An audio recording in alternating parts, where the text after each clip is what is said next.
Hey everyone, it's Mike Andes. You're listening to the Landscape Business Course, and today I have some guests on the show, and we're kind of rigging together the audio. We have only 2 mics, so hopefully this works out somewhat decently.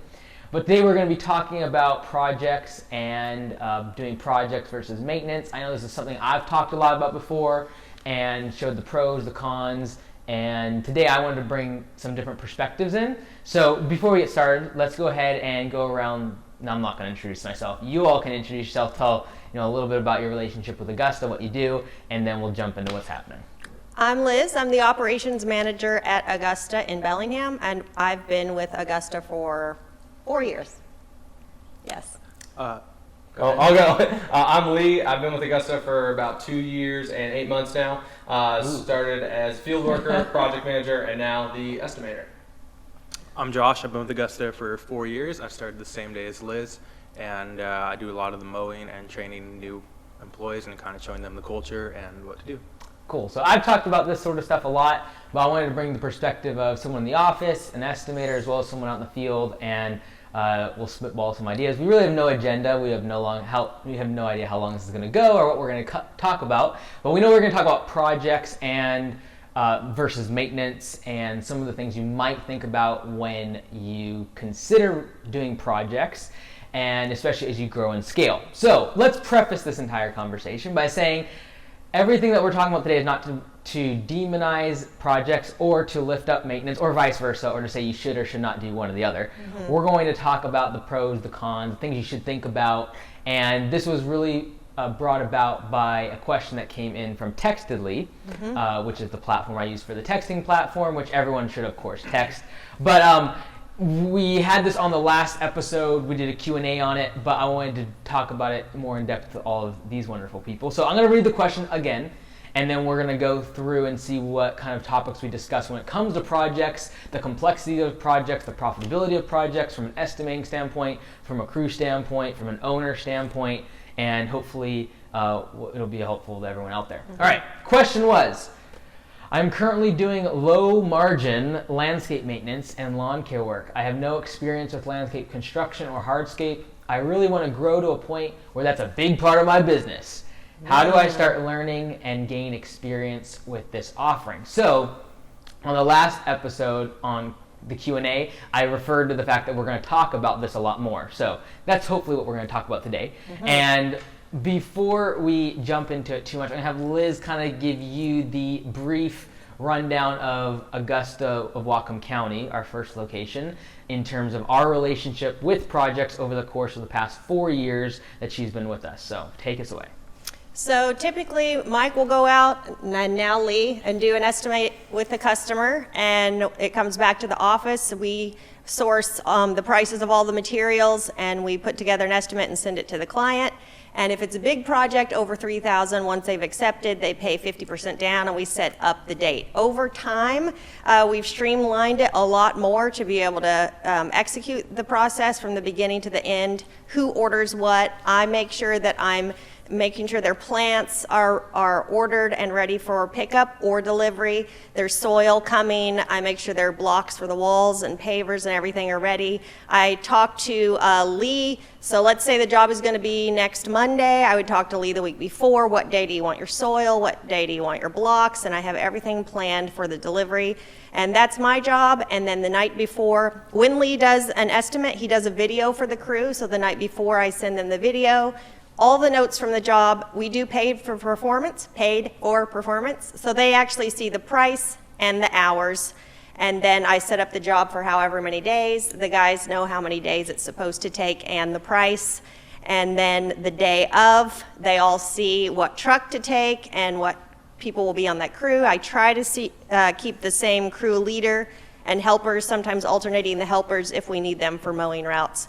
But that's typically how it works. And then once the job is done, we do a final walkthrough with the customer to ensure their satisfaction, and then we send the invoice for the final invoice. Very nice. Okay. So from an estimator standpoint, Lee, you've been doing full-time estimates for almost 9-10 months, something like that. Yeah, something like that. Projects versus maintenance.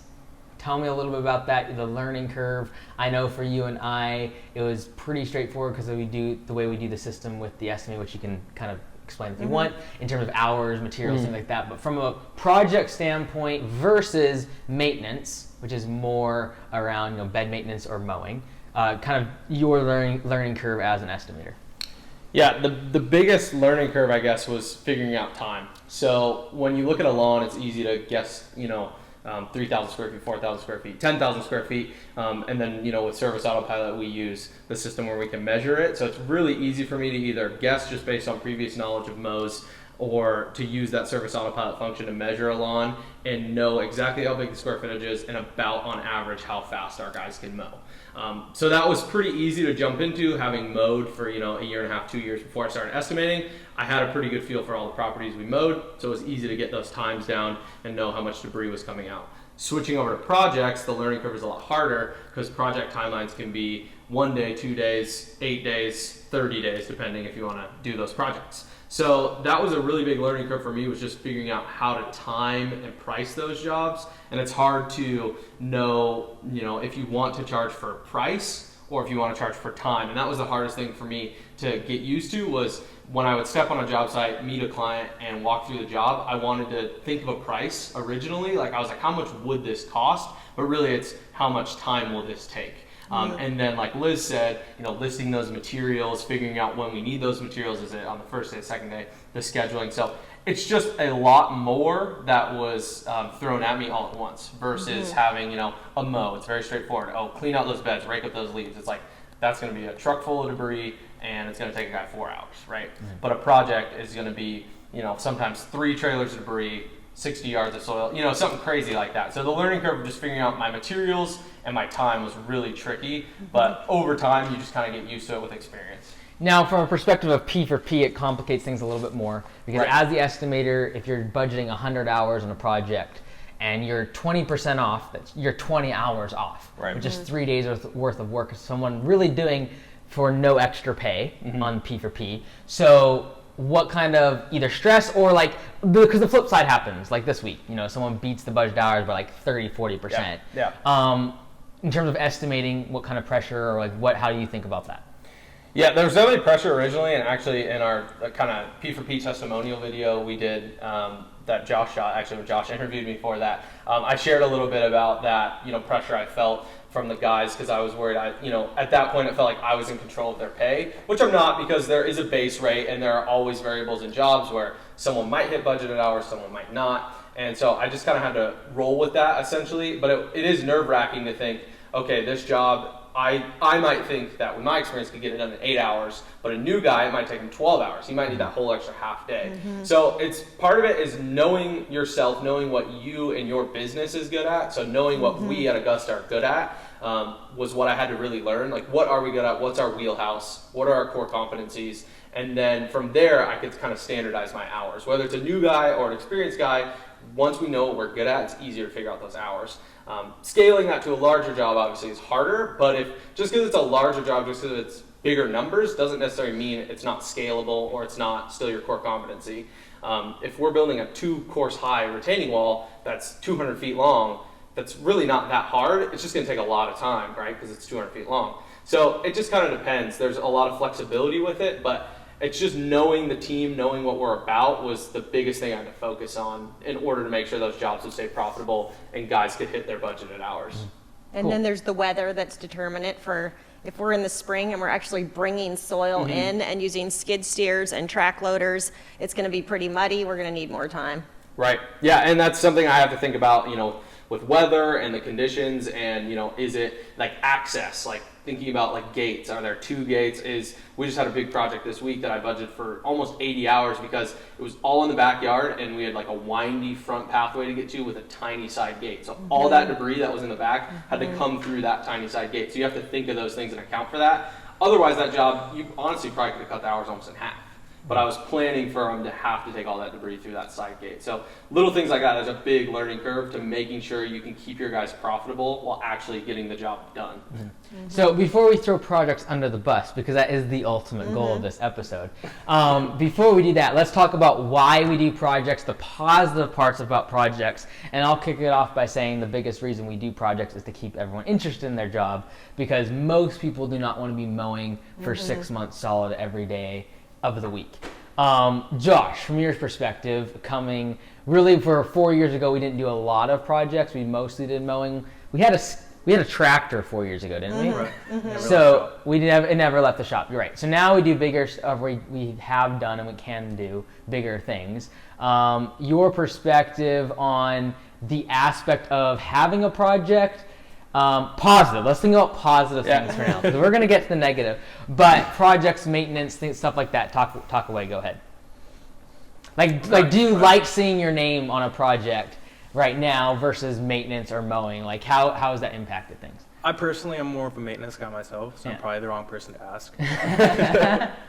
But yeah, it is kind of refreshing after a while of mowing for like a couple weeks straight to see a project. And I think with enough prep, and if you, like Liz said, she sends out those videos, and Lee is very detailed in how he goes over this video. So I think with enough of that, it's nice to see. And I think a lot of it depends on how you prep and how you go into it. And Lee said he tries to get as many of those factors in. So that's kind of my take on it. And then sometimes I'll ask them, hey, do you feel comfortable if we take this job for this wall? Would you want to be on it? Or no, I just want to mow. I need a break. Or usually I just assign them who I think would be good for the job. But sometimes some of them would like to try or like to help. And then, if I really would like Josh on it, then ask him, do you feel comfortable doing this one? We're getting sidetracked. And We're talking about positive parts. No. This is. I have a positive, to kind of rabbit trail off what Liz said. Like, there will be sometimes I'll bid a job and I'll be like, it's just technical enough for maybe this guy. Yeah. Like, let's make him a project manager. So we had one, it was a really tight kind of back alley in like a suburban city street type neighborhood. So tight streets, tight alleys. And they wanted some flagstone steps out the back of their kind of back gate with some gravel installed. And I said, this would be perfect for this crew member because I think it's going to push him a little bit. It's going to be a little stressful for him, but I think he can get it done. And he ended up succeeding. He made a couple mistakes along the way, but he ended up succeeding. What are you talking about here? It was really good for him. And that's a huge positive, right? Because I knew that I could manipulate that job enough to allow it for a crew member who had enough experience with some of the machinery and some of the tools, but really allow him to kind of take his own as a project manager. And it does give you a sense of accomplishment. Like after you've done months for like a couple months straight, especially when like the summer comes up, you're not seeing as many lines, nothing looks quite as good. You kind of like lose a little bit of the pride when you're just going through the motions every day. And then when you get a project that you can see some like instant gratification that you took it from looking not good, like 1, 2, 3 days ago, to looking spectacular, and the customer like loves it. That gives you real self accomplishment too. So. Okay, so we've talked about some of the positives, but I look at it as twofold. One, it is an attractor for talent, the fact that they can do landscaping jobs, because a lot of times the people that apply to us are having mowing experience. They've worked at a place where they mow every single day. They've worked there for a year or two, and they're like, hey, I want to do more. And project-based work, you can pay them more usually. And you also need to, if they're experienced, because they have the skills of equipment and they know how to build things and blah, blah, blah, blah. And so a lot of times it's a great attractant for hiring, and that is the fact that we do mix up our mowing crews with the building and the construction project side of things. And then you should add that everybody does everything. We don't have just a crew for that and just a crew for mowing. Yeah, and so like a lot of times that's a really positive thing for people coming in, is they're like, yeah, I don't mind mowing, I like mowing, but I want to be able to go do a project once in a while. And so usually how we've pitched it in the past is like, you might be mowing like 3 days a week and then on a project like 2 days a week. And so that's a positive. Retainment is a positive side too, because you don't have someone doing the same thing every day all the time. They don't get tired of doing the same routes all the time. That's also why we mix up their mowing routes. And in doing so, we know that there is a loss of efficiency. Right. And so I talked about this at conference. Like, yes, I know that we're probably losing 5 to 10% efficiency due to the fact that we change up people's mowing routes and we juggle them between projects and maintenance. But the biggest reason we do that is because for most people, let's not say everybody, but for most people, doing the same 50 jobs every single week, day in and day out, yes, they'd get efficient at it. Yes, they might even make a little bit more in P for P because they get so efficient at it, but they're going to go like brain dead. And usually the type of person that we're wanting on our team is not the type of person that wants to be brain dead all the time. And so I really look at the fact that we do mix up projects and maintenance as more of a retainment and attracting talent than anything. It's a loss on the P&L in terms of efficiency, and the guys make a little bit less on P4P because they aren't doing the same jobs. They don't know the job like the back of their hand. They don't know all the shortest routes between houses and things like that. So there's a loss there. All right. And so I think it's also good to have fresh faces on projects too, because we only have the same couple people doing projects.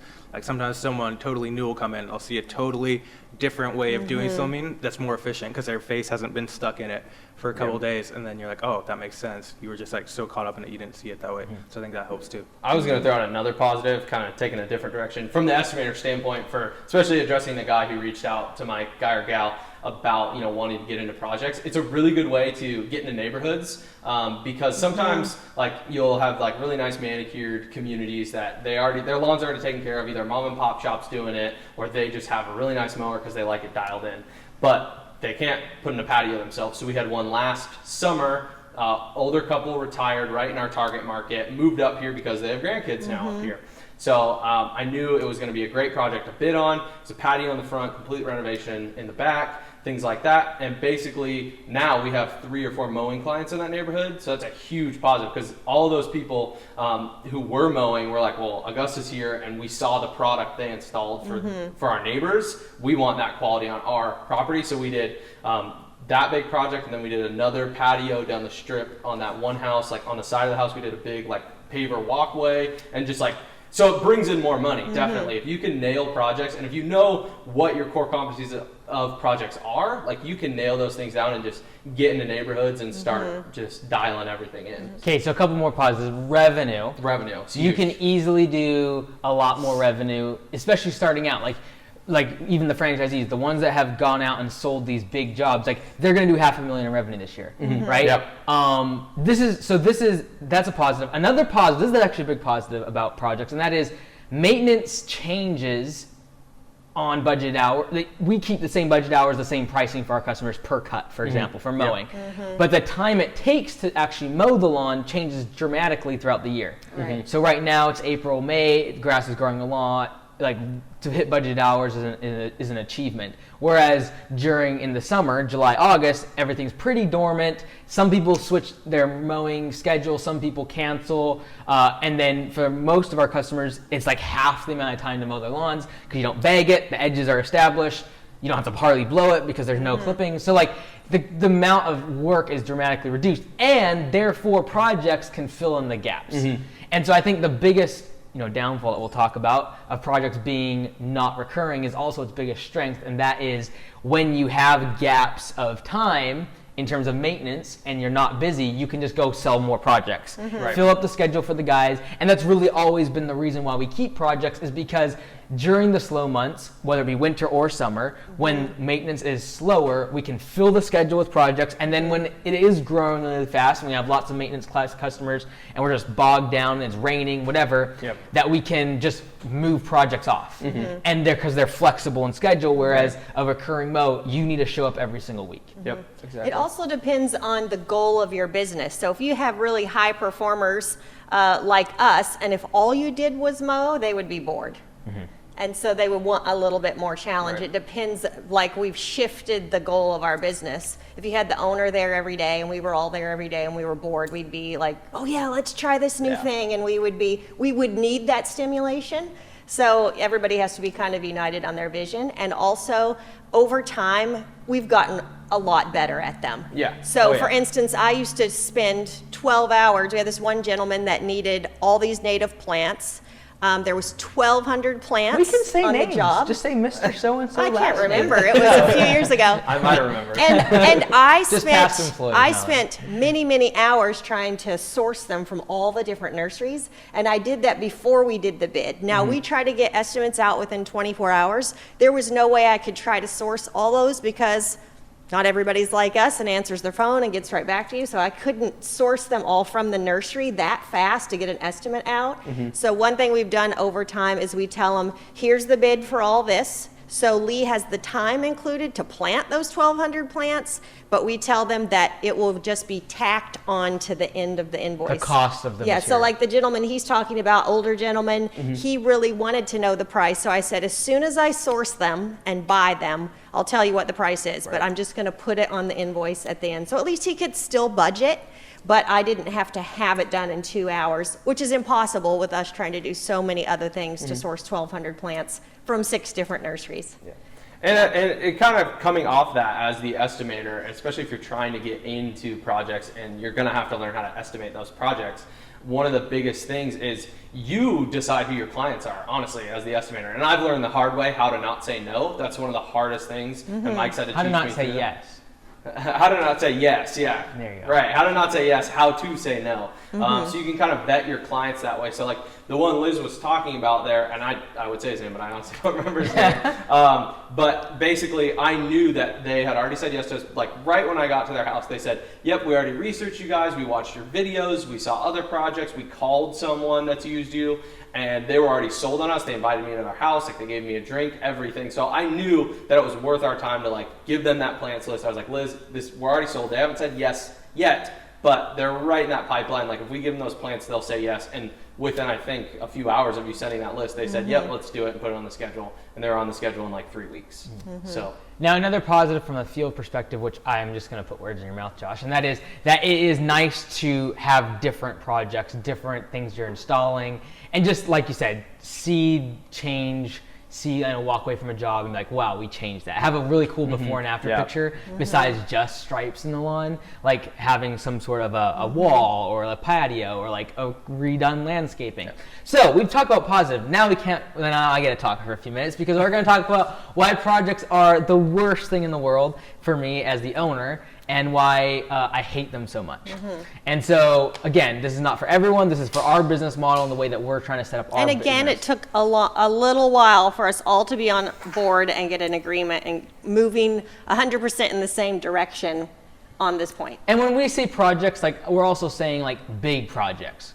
I'm talking like we still do cleanups. We do tree trimming. Those are project-based And work. we can do a gigantic wall that takes a long time. It would still be a large dollar amount, but it's not a 6-week job like we did at the Donna Hayes. And we've taken steps it was like to 6 weeks, 8 weeks with multiple things. Yeah, and we've taken steps to reduce the variability of projects by only offering certain types of pavers, certain types of wall blocks. And then recommend somebody else for the fence too, if we don't want to take that on. Yeah, but even the stuff that we do, simplified the products. trying to simplify that as much as possible. But from the perspective of the owner, the reason why I don't like it so much is due to the fact that it requires so much hands-on from you and the project manager. Whereas like mowing, you can sell 100,000 mowing, and as long as someone knows how to mow grass and follow the notes on their CRM, they can go out and mow. Right. And you can it's infinitely scales.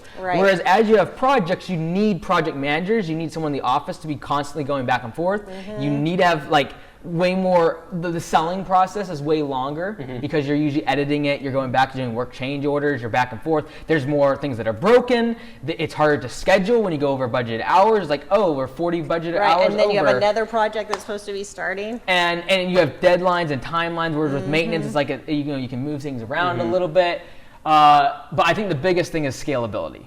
And so for someone like myself as the owner who wants to not be there, which is different for most landscapers who want to be in the field, they like actually doing landscaping. And for them, projects and landscaping and hardscaping is going to be, like this individual, might be the right thing to do. Right? It might be the right thing to do because you're going to have pride of ownership, you're going to enjoy making things, you're going to go home and twist your brain around in pretzels over 12 hours over how to like put together the design of these pavers. Right. But that's like not what we're trying to do. Right. And that's not the model of Augusta for the franchisees even, is like intricate, high-touch projects that are custom. Like the word custom is usually like cool. I hate it in landscaping. Like we don't have anything to do with it. And there's going to be the person out there, and we recommend all the time for estimates where people start talking about their intricate wall features and water features and all this other stuff and irrigation. It's like, hey, you should go get someone that does design and like is going to be here the entire time, and usually that's the owner. And so really, like, if I was there every single day and I knew what I was doing, which I don't, or if I cared enough to go educate myself and know how to do walls that are like super cool and like pavers and like build all these things, then I might want to be there more. And that might be a great way to grow your business, but the bottom line is you cannot scale that. It's very difficult to scale someone that knows all about patios and walls and water features and irrigation and be able to scale that into a multi-million-dollar business, or even just like several different crews. Like, you could not do a $80,000 project like we have done, but have 5 of them. You just could not do that without having multiple levels of management. And the way that we have it set up, where it's very flat level, and people are moved around, you got to have low skill level type of work in order for that to work. So you're saying it's very skill dependent too.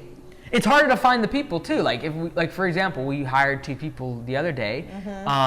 It'd be very difficult if our requirement was you need to have certification for wall building, and you have a certification for like aqua pavers and Belgard, and you need evidence, like, we need pictures of the drainage systems that they'd be worth twice as much per hour. Right. And they would have taken 15 years to install that work, which means they're going to be an older individual that's probably not going to want to listen to an estimator that's 24, 25. Right. And so it's just the culture as well as the way we're building the model. And that's why I'm careful, like, most of the time on the podcast, I'm not so negative about projects, because for most owners who are going to stay in their business, that's what they should do to grow the revenue. Right.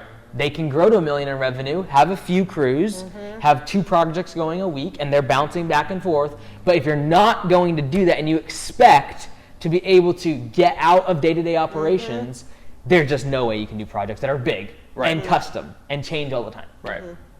So that's just my 2 cents. No, that's good. And it's also, if you had 2 guys that were really good, one, good at walls, good at pavers, and they're the only 2, you're so dependent on those 2 people that if they left, you wouldn't even be able to finish the job. Well, this is where people get into the part where there is a cancer in their culture, but they keep them because they literally can come to this individual due to the fact that they have a skill that no one else has. Right. And then you feel so dependent on them that you have to cater to their weaknesses and the poison that they're spreading in the team because of their attitude and that sort of thing. And none of us are thinking about one individual right now. Okay. No.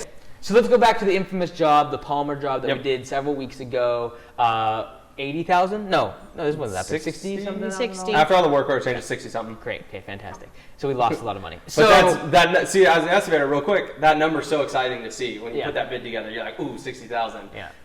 Wait. And even if you get 2 or 3 of those in a year, that can be revolutionary for someone's top line revenue growth goals. That 3 of those goes from you working by yourself to having 2 employees. If you're just getting started. And that's exciting, right? So you're saying there's the thrill of the sell. Yeah, 100%. When you go to there, and it's so hard to say, no, we don't do this, or no, we don't do that, or it'll be 2 months before we can get to that because you want it so bad. Yeah, so we did this job in January. We collected 50% down. We got started in February. We expected to finish the job in February and we were willing to take it because we wanted to fill the guy's schedule. Right. February is a slower month for us. We're like, hey, we want to give them the hours. So wonderful people like Josh were able to get hours for that. And that was like a management decision by Liz and I. She was like, do you think we can do this job? I said yes. She said, great, this will give us the core guys hours for the rest of the slow season, and then we'll jump right into mowing. Yeah. So the problem was that we got frost.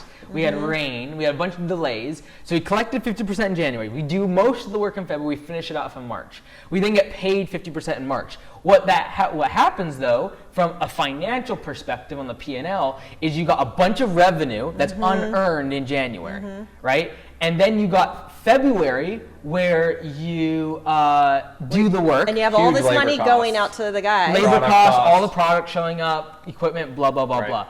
But no revenue being realized.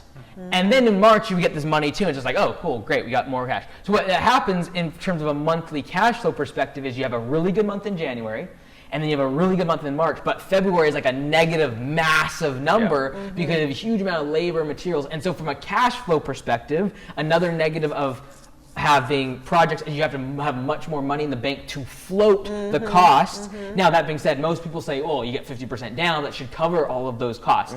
Great, that sounds fantastic, but you don't ever get your profit for maybe a month or two later, right? Whereas with maintenance, you mow, you're getting paid. You mow, you're getting paid. And we're not talking about hundreds of thousands of dollars, we're talking about $40, $50. And so your cash flow is much more consistent with maintenance, whereas projects, you might sell that $60,000 job, the next month you sell nothing, then you sell two $20,000 jobs, and so your financials are a lot more up and down, and you got to carry a higher cash balance just to float the cost due to the fact that you have fluctuating labor and materials, and then you get 50%. You got to hold that money and conserve it over the course of 2 months before you get the rest of the money.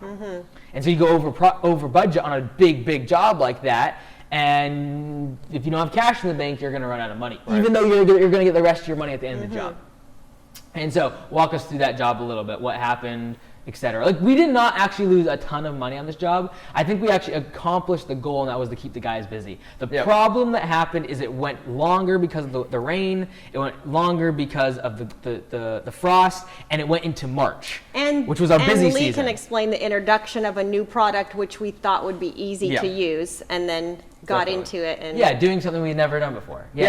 Got it. No, it was that's what I was going to mention. we learned. So kind of walking through how it started, it was just normal estimate, meet the client, go over. All they said to the office was a landscape project. So I just go, I got my measuring wheel, I got my product booklet, like I'm ready to show them. I'm ready to show them the blocks we install, I'm ready to show them the pavers we install, I'm ready to show them the plants we install. Get there, they like the blocks, they like the plants, they already picked their pavers. Which was not in the standard one type of block that we usually install. Right. Yeah. So and they wanted irrigation, and I already said no to that. So I'm feeling confident. I feel like I got my skis under me. I'm like, all right, I said no to the irrigation. Like, I sold them on our blocks. I sold them on our plants. And then it gets to the pavers, and they have a sample. And right then and there, I should have said no. But I was like, I grabbed it, I picked it up, I looked at it. It was a porcelain paver. We've never done it before. And I was like, no, I think, we're slower. So as the estimator, I can probably hop back into a project manager role. I can be here a lot more. That was totally wrong because we got busy a week after I sold that job. So I wasn't able to be there as much. I wasn't able to help the project managers who were there as much. So that was the biggest mistake. Long and short of it, we got the walls in. The walls were okay. And then we installed sod form and everything. But the patio became this massive demoralizer for the team that we just lost so much productivity. I mean, just drained the energy of the team. There were some technical steps that attached to the patio that if we didn't have to do those specific pavers, we could have done the steps really fast. But because they had to align certain way with these pavers, it just became a massive headache that probably 40 plus hours of labor just went into trying to figure out how to put in 3 simple steps. So it just slowly went downhill, and then you add the elements of frost heaving and rain and just not ideal conditions to install hardscape product. It just slowly went downhill. So what if somebody, a listener, is stuck right there in the middle of a project? What did we do at that point? When we knew we were resolved to never do projects again. Okay, we resolved that right in the middle of it. We're like, we're never doing this again. We get where Mike's coming from. We're not doing this anymore. But at that point, you have to recognize that you're out of, in the medical field, we call it your scope of practice. Ate a lot of crow. Yes, and this is when your relationship capital comes in, and how well you've cultivated the relationships within the landscape industry, which is what we're trying to change, which is so incredibly important. If you're already networked with these other people and haven't treated them like competitors, but treated them as, cohorts to serve the community, then I can start calling Jesse, hey, can you come give us a bid? We're pretty sure we can't do this, we can't finish it. Can you come give me a bid? I called, 2 other people, can you come do this? The irrigation, we don't want to do it, but we have good relationships with other guys who do the irrigation, so we are able to work through the project with them to do it. So at this point, we saved ourselves. We lost money, but we had very happy customers in the end because we called in these guys, and and we were just honest with them. But because we have a good relationship, one threw us under the bus and, told us you can't do this. And I said, yeah, we can't. Yep. We're going to get somebody who knows. We paid a lot of money. And then there was another stamped concrete portion. And I called around to the other gentleman that we work with until I got somebody really good. And in the end, all that mattered at a certain point was that the customer was happy. And we wanted them to be happy. So we spent the extra and we learned to never do that again. But we called in people that were more skilled than us. And that comes into where Mike was saying, we kind of ventured into something that we thought we could probably figure out. And then we tried and we knew we couldn't. So if you're right in the middle of it, be willing to eat humble pie. I think it was important for the crew too to reach out and not just try to have so much pride that they felt like they could finish it with a few little mistakes here and there that they think they might slip by the customer or something, and then a huge disaster happens. And then we have to rip it all out. And then we have to rip it all out. We're getting callbacks, we're getting bad reviews, all that stuff. Just like get it resolved right at the beginning and take that initial pain, and then but which we don't usually do. Let's be honest, Josh. For the people that were on the job site, once you knew you were hundreds of hours over budget hours, you weren't thinking about P for P anymore. Oh no. No, you're just trying to make it through, and really basically begging, don't put me on this job tomorrow. And when you see that in the guys, and they come back, I wasn't saying that from P for P. I was saying it for like the company's reputation standpoint. Yeah, right. No, 100%. And that's where, because we are talking about the negatives, I'll bring it kind of back to that. If you're in that, like Liz said right now, like if you're involved in a massive project, like this could be a huge negative. This job could have turned into a massive negative for us. If we tried to forge ahead, put our heads down, and pat ourselves on the back and say, we sold this job, we can finish this job, it would have been the biggest mistake we could have made. And that would have been a huge negative, honestly. And so that's a huge negative from that project. Another one, like Liz said and Josh said, because Josh was one of the project managers on that job, is that those hours, as they start adding up, it just demoralizes the crew. I mean, we had one crew member we just didn't even send back until it got finished. We just said he's honestly not going to go back for the last couple of weeks because he was texting us how he was losing sleep and we just said it's not good for him. And that's such a and that hurts me and Liz as management to know that like we're actually like physically affecting this guy and making him feel horrible that he can't even sleep at night. And I mean, that's a huge negative, honestly, for trying to sell his projects, because if we love that he cares about the company that much, but if he does care about the company that much, it is going to affect him, that hard when it's going that bad. Right, and it's not so negative even for the customer to come to that point, because they had so much respect for us, as Mike has said before, when the estimator even comes and he says, no, we're not that good at that, not very good at that, we could try that, but your price is going to be like 3 times as much, or we can recommend somebody else. And give them a name. Like if you have good relationships with people in the community, then like Mike has said before, that you actually look better to the customer because you're so honest. They know you're going to be really good. So Lee's done that before. We're really, really good at walls. We can do this. We're not so great at that. And they appreciate that. Yeah. So the main reason I want to make this episode is for someone like us asking this question that is allured by the appeal of hardscaping, big equipment, skid steers and excavators and all this other stuff. It's kind of a warning, not necessarily to say you shouldn't do it, because I do feel like there's people that are going to do it for the next 25 years. They're going to be in the field every day on every one of these projects. They have a lot of pride of ownership. They're going to love the before and after pictures. They're going to love the process of using equipment. They like big equipment, even if they're could use a shovel and do it in 20 minutes. They like to do it in 18 minutes with an excavator. They like to do that sort of thing. But on the other hand, I think there's a lot of people out there that have a vision of scaling a business that is doing multiple millions of dollars in revenue, have 10 crews, and they don't have to come to work every day if they don't want to, or they're doing something else. They have another side hustle, another business. They want to go on vacation for a week without having to be there, whatever. They have that in their mind, but they also have this whole project thing in their mind. And that's where I get scared by the allurement of project-based work, because it is so cool to share on Instagram. Though that is what gets the likes, is all the big equipment. You look at the biggest, influencers in this market, it's the ones that have big projects, big equipment, big bad things happen, and that becomes then like a social thing to share and cool videos. Yeah. Whereas mowing lawns is not that super cool. It's not super exciting.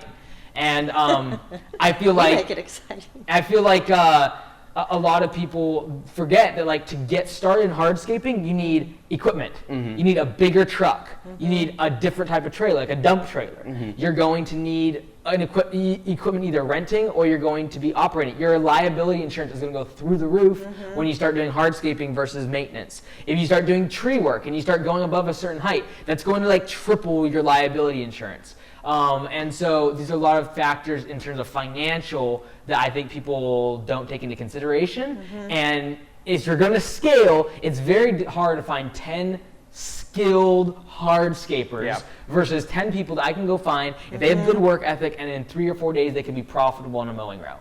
And that's my biggest concern for people starting. And from a revenue standpoint, like I said, you can get to $1 million in revenue with hardscaping. You get a couple big commercial installs that are $100,000 a piece. You can get temp agencies to give you labor and you just install the work, right? But when that job is done, you have nothing left. And right now, as we go through the coronavirus, we're seeing all of that work dry up, nothing, and people have no recurring revenue, and they're laying everybody off because like, hey, sorry, I know you have a ton of skilled labor, but I can't even afford to put you on a mowing route because I'm paying you $30 an hour because you have 40 years of experience on an excavator.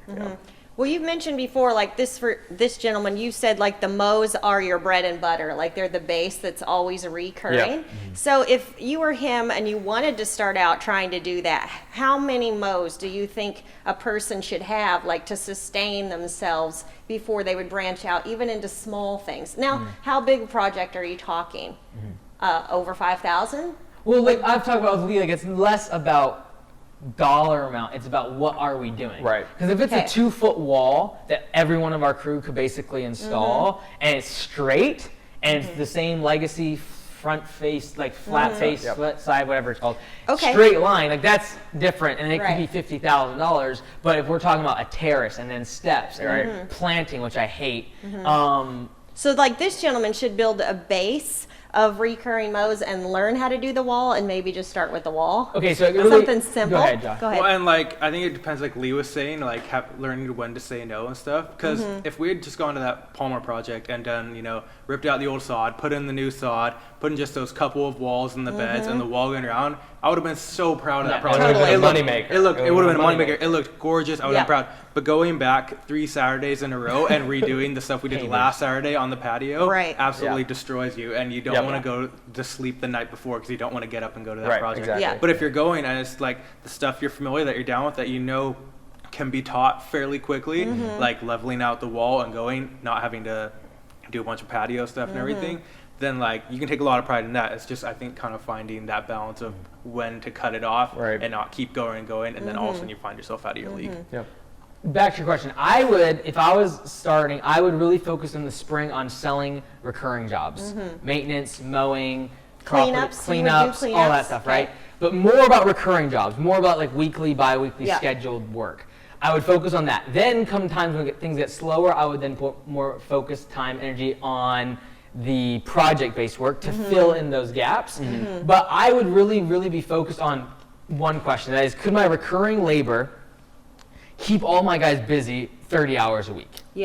Or would I have to lay them off? Like that's my biggest thing. Like if we ever had to the point where like 70% of our work hours wise was hardscaping, right now we'd be in a really big hard challenge with this whole coronavirus, because like there's no leads. Like we're gonna get a franchisee coming in here in the next couple months, and he's coming because literally for the past 4 weeks he has had 0 leads for hardscaping, because he does custom, he's done it for 25 years, like really nice work, but he's come to the realization that I'm gonna like half my business here if I'm lucky, and I'm going to have to lay off all of my guys if I don't get work in the next few weeks. Yeah, so like for us, if we have 12 guys going in the field, I have to know that I have like, let's say 8 or 10 that have enough mows to fill their day, and then I know that these 2 and these 2 can be on a project. We usually try to only have 2 on a project. It's most efficient that way, then you don't have anybody standing around, but you'd have to know how many guys you have. You have to have enough mows to sustain people, and then you'd have to have a couple extra people to do the project. But you want to make sure your core people all have enough mows, something recurring, to come to work and do every day, not just, oh, you're not working tomorrow because we don't have enough mows and we don't have a project. The 2 things I look at too is when you look at the top 100 companies in this industry in terms of size, most of them are maintenance, whether it be commercial, residential, whether it be weed control, commercial maintenance, doesn't matter. It's mostly recurring work because it scales so fast. As well as selling your business. A lot of landscapers start a business, they think they can grow it to a certain size and sell it in 10 years so they can retire.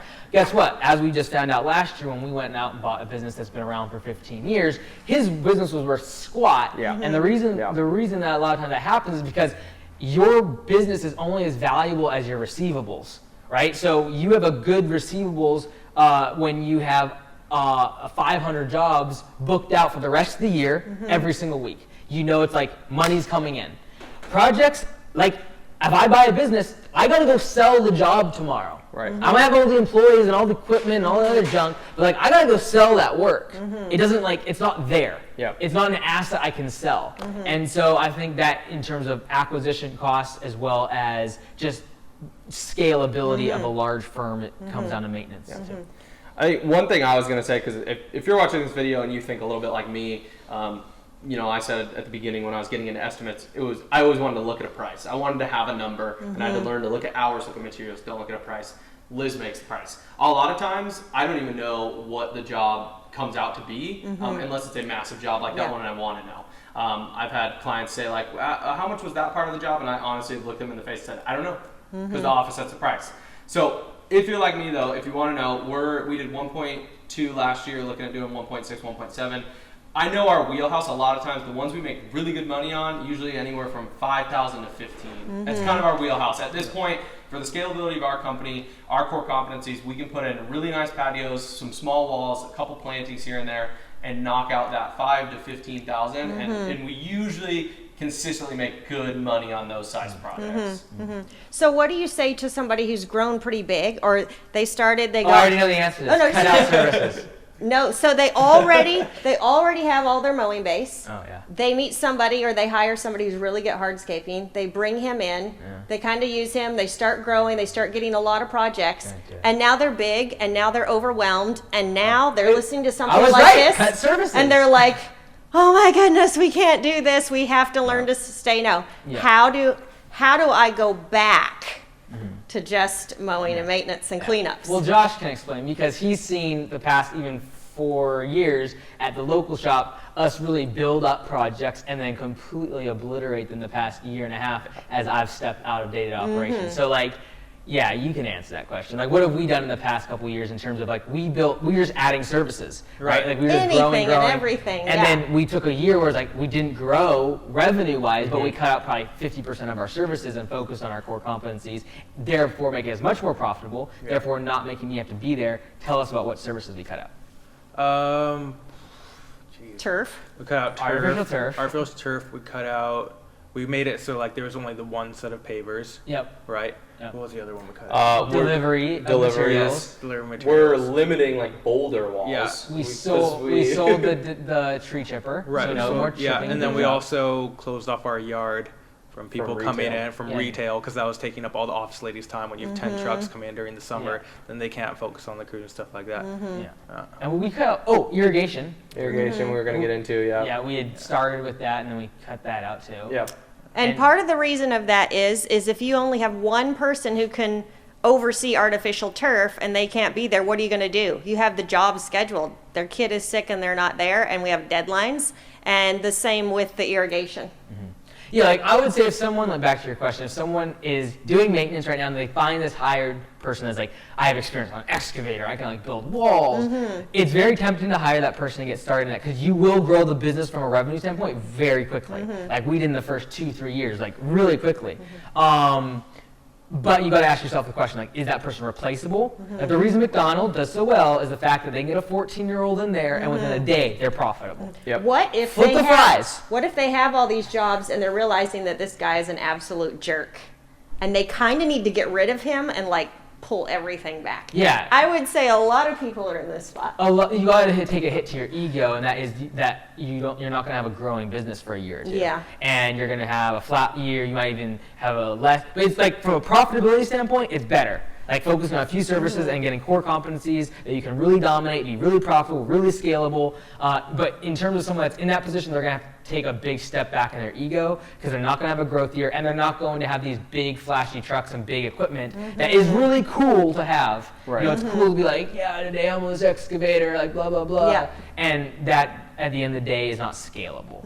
And so to wrap all this up, unless anyone has anything deep and profound to say, I would say like the fine print behind all of this is that our model is not the right thing for everybody. Yes, Right. exactly. If you're wanting to stay at 500,000-600,000 in revenue, do a lot of the projects yourself, you're on every single project, you do the estimate, you're the office person, and you're the project manager. If you're going to be all of that on every project, you can still scale to 600-700 grand. Yeah. You're having big amounts of material cost, and you're having equipment in there, but like you can get that big revenue. Right. You can make the appearance of a big company, like we bought out last year, because it looked big, everyone thought it was Right, successful, right. but it's built on the owner. And once he's gone, everything's over. And so I think for some people that are wanting to just to get to that point, and they like the pride of ownership, they like building stuff, it's an awesome business. You can make 50-60 grand, take home pay easily on a business like that. You're just not going to be able to sell it for anything. It's not going to be worth $2 million. You're not going to be able to have 40 employees doing those projects. You're not going to be able to go on a vacation for 2 weeks without the business being closed down or falling apart if you're in the middle of your season. And I think most people are literally a day away from either getting hit by a bus. You know, if someone got coronavirus and they were the office manager, estimator, and project manager in all their jobs, guess what? Right. They don't have a business right now. All their employees are laid off. And I feel like from a leader's perspective, from an owner's perspective, you're letting down your team when you have such an Achilles heel of you being around. And that's what I think about too. I know you're trying to wrap up, but I think this would be something I'll go first. Give you guys a second to think. I think if I were listening, I would want to know, especially if I had a company that was a little bit bigger, that had an office assistant or an office manager, had a project manager I trusted, and then maybe say I was the owner estimator. From each of your perspectives, and then as the CEO as well, what's from your specific field of work, what is the biggest pro and what's the biggest con that you can think of for projects? So for me, as the estimator, the biggest pro, money. 100%, I know I can make good money if I have a client who has already done their research on me, who's already watched my videos, who got a reference from a friend that we're an upstanding company. That is money in the bank. I'm going to bake in hours. I'm going to give them 100% service. Like, they're going to get a great product and we're going to kill that job. The biggest con for me is stress. Because as the estimator, in the way this company operates, I'm pretty hands-off. Like I said about that big job, I thought I was going to be there more. That wasn't the case. And then I ended up just going and pulling 14-hour Saturdays with Josh, because it was the only time I could be there to work on that job. So the stress of projects, especially when you get pretty big, it really eats away at you and it eats away at your crew. So from the estimator standpoint, those are my two. And it can be like less efficient too. Like if you're the only person that knows about that thing, then when you have your crew that's supposed to be helping you, but you're spending all day like training them how to do that, you're telling them what to do and babysitting, you're double checking their work, you're showing them how to do it in the first place. Right. You're losing efficiency there as well. Yeah. Do you have a pro? Like, the pro would, like I said at the beginning, would just be like the instant gratification, you know? Yeah. Just like a 2-3 day project, you see it go from just looking terrible to just perfect, and like that makes you feel real good and you're proud of your work and stuff. For sure. But yeah. What is your Over time, I've come to the realization that there isn't a lot of pros, Right. unless you have a lot of high performers and they need the stimulation, and the owner's going to be in the game.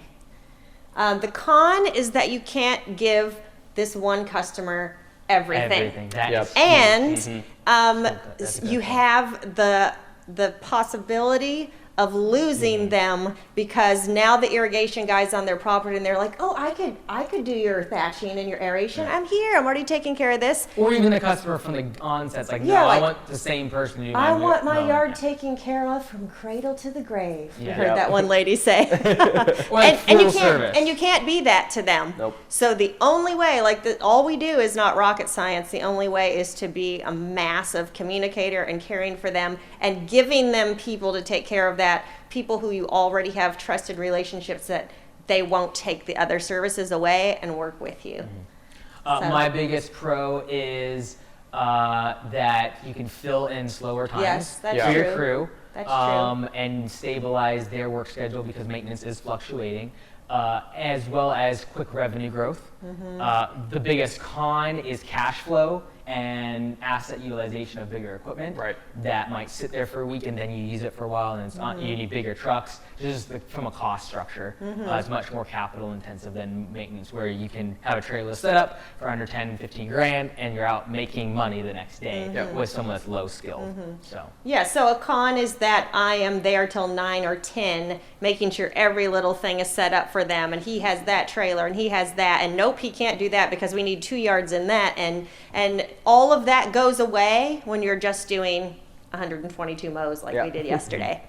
It's just mowing, like it's just helping, and everybody can jump in and you can move them around, and it's not that way with projects. I would say if you're an owner right now and you're working Saturdays, Sundays, evenings, and weekends, and you're wishing you didn't, you need to start cutting out services.